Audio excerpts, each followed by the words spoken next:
പുതിയ ഒരു വീഡിയോയിലേക്ക് എല്ലാവർക്കും സ്വാഗതം. ഇന്നത്തെ വീഡിയോ എന്ന് പറയുന്നത് നമ്മളെ ചീനിക്കിഴങ്ങ് അവിച്ച് മുളകും കൂട്ടി കഴിക്കാനുള്ള പരിപാടിയാണ്. അപ്പോൾ അതിൻ്റെ കാഴ്ചകളും വിശേഷങ്ങളുമായിരിക്കും. ചിലയിടത്ത് ഇത് മധുരക്കിഴങ്ങെന്നൊക്കെ പറയും. എന്തായാലും ഇതൊന്ന് വൃത്തിയായിട്ട് കഴുകി ഇതിനടുപ്പിൽ വെച്ച് അങ്ങോട്ട് വേവിച്ച് നമുക്ക് നല്ല പച്ചമുളകും കൂട്ടി ചെറിയ ഉള്ളിയും കൂട്ടി അങ്ങോട്ട് അടിക്കുക. അപ്പോൾ അതിൻ്റെ കാഴ്ചകളും വിശേഷങ്ങളുമായിരിക്കും ഇനി ഈ വീഡിയോയിൽ വരുന്നത്. വീഡിയോയിലേക്ക് പോയാലോ? പോകാം വീഡിയോയിലേക്ക്.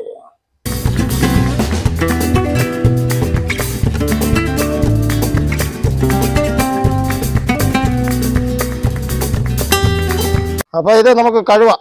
വെള്ളം ഒഴിച്ച് നല്ല ഭംഗിയായിട്ട് നല്ല രീതിയിൽ കഴുകണം. നല്ല ചെളിയൊക്കെ ഉണ്ട്. നല്ല തേച്ച് വരച്ച് ആനയെ കുളിപ്പിക്കും പോലെ കുളിപ്പിച്ചെടുക്കണം കേട്ടോ. നല്ല രീതിയിൽ കഴുകിയെടുത്താലേ കൊള്ളാവും, ഇല്ലെങ്കിൽ മണ്ണ് കടിക്കും. ഇനി നമുക്ക് അതിലേക്ക് ഇടാം. വേണ്ടില്ലേ, അഴുക്ക് നല്ല അഴുക്കുണ്ട്.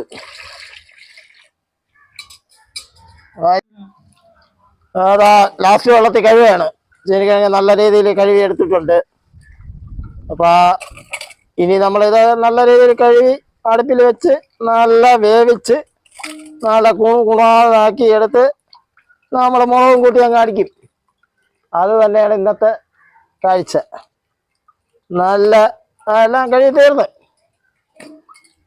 ഇനി ഇതിൻ്റെ അടുപ്പിലേക്ക് പോകുമ്പോൾ കാണാം. അപ്പോൾ നമ്മൾ ചീനിക്കിഴങ്ങ് അവിക്കാൻ വേണ്ടി അടുപ്പ് കത്തിക്കുകയാണ്. കത്തിക്കഴിഞ്ഞു. ഇനി ചീനിക്കിഴങ്ങ് നല്ല രീതിയിൽ തിളയ്ക്കണം. അപ്പോൾ അതാണ് ഇനി വരുന്നത്. നല്ല രീതിയിൽ കുറച്ച് സമയം എടുക്കും തിളച്ച് വരാൻ. അപ്പൊ ഇനി നമുക്ക് കുറച്ച് തിളച്ചതിന് ശേഷം കാണാം. ഇട്ട് കൊടുക്കാം. വേവാറായില്ല, തിളച്ച് വന്നതേ ഉള്ളൂ. നല്ല രീതിയിൽ തിളയ്ക്കുന്നുണ്ട്. ജനൽ തുറന്നിട ഇരുട്ടത്ത് എടുക്കണം. വെട്ടമില്ല വെളിച്ചമില്ല, ഇരുട്ടത്ത്. ചിലർക്ക് സംസാരവും ഇല്ല. തിളച്ചതിന് എന്തിനു സംസാരിക്കാൻ? തിളച്ചതാണ് സംസാരിക്കുന്നത്. ഊജ്ജലമായ കത്തൊക്കെ കത്തിക്കൊണ്ടിരിക്കുന്നത്. ഭയങ്കര കാറ്റ്. ജനൽ തുറന്നിട്ടിരിക്കുന്നതുകൊണ്ടാണ് ഭയങ്കര കാറ്റടിക്കുന്നത്. അപ്പൊ ഇത് കത്തി തിന്നിട്ട് നമുക്ക് കാണാം. പച്ചമുളകും ചെറിയ ഉള്ളിയും ഇട്ട ചമ്മന്തി ചെറുതായിട്ട് വെളിച്ചെണ്ണ ഒഴിച്ച് കുഴച്ചങ്ങോട്ട് ഇടണം. എന്നിട്ട് അങ്ങനെ കഴിക്കണം. കഴിക്കുമ്പോ ഉള്ള ഒരു ഇതുണ്ടല്ലോ, അതാണ് അതിന്റെ ഒരു ഇത്. തിളച്ച് വരുന്നുണ്ട്. ആകാൻ കുറച്ചുകൂടി വേഗമുണ്ട്. അപ്പൊ അതാ ഇവിടെ കട്ടൻ ചായയും വെച്ചിട്ടുണ്ട്. അപ്പൊ ഇനി നമുക്ക് ഇത് രണ്ടും വെന്തിട്ട് കഴിക്കുന്ന കാഴ്ചയിലേക്ക് പോകാം. ഇവിടെ പഞ്ചസാരയൊക്കെ ഇടുന്നുണ്ട് ചായ ഇടാൻ വേണ്ടി. അപ്പൊ ഇനി കഴിക്കുന്ന കാഴ്ചയിലേക്ക് നമുക്ക് പോകുന്നത് വരെ ഇനി നമുക്ക് ഇത് എടുത്ത് വയ്ക്കാം.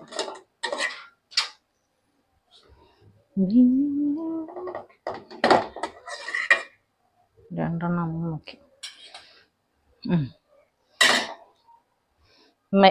ചീനിക്കിഴങ്ങ് വെന്ത് റെഡി ആയിട്ടുണ്ട്. ചൂട് അവിടെ കൊണ്ടുവയ്ക്കാം. ഇനി നമുക്ക് ചീനിക്കിഴങ്ങ് അല്ലെങ്കിൽ മധുരക്കിഴങ്ങ് കഴിച്ച് നോക്കാം. ഇതിൻ്റെ തൊലിയൊക്കെ അങ്ങോട്ട് മാറ്റിയിട്ട് നല്ല രീതിയിൽ തൊലി ഇളക്കി കളയണം. തൊലിച്ചിട്ട് വെച്ചിരുന്നെങ്കിൽ ഇന്ന് 3 ദിവസം എടുത്തന്നെ. നല്ല കിഴങ്ങാണ്, ഇളവണതും ഇല്ല. നമുക്കിതാ ഇതിലങ്ങോട്ട് മുക്കിയിട്ട് ഈ മുളവിലങ്ങോട്ട് ഇങ്ങനെ മുക്കണം. നല്ല പൂരാന്ന് എരി കൊണ്ട് മരിക്കുമെന്ന് തോന്നുന്നു.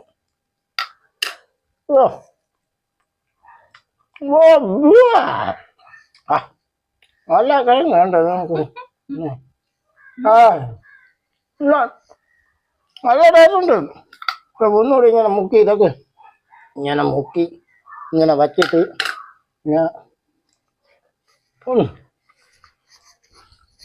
നല്ല കൂടാ.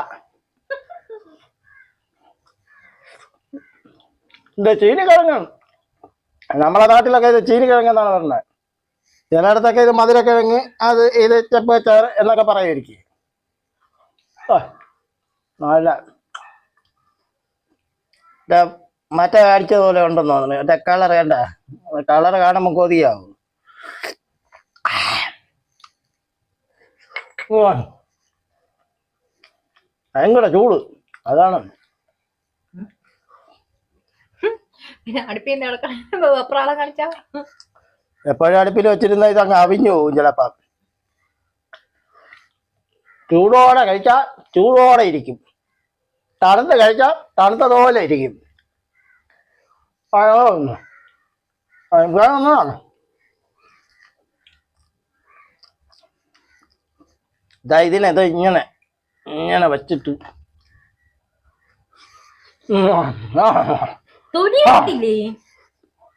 അത് മാറി വെക്കണം.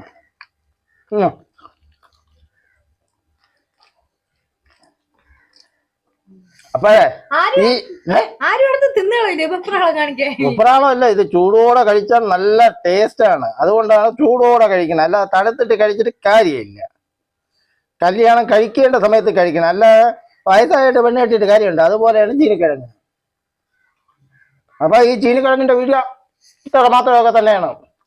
അപ്പോൾ ആ കാര്യം പറഞ്ഞുകൊണ്ട് ഈ വീഡിയോ ഇവിടെ നിർത്തുന്നു. അടുത്തൊരു പുതിയ വീഡിയോ കാണും വരെ എല്ലാവർക്കും ബൈ.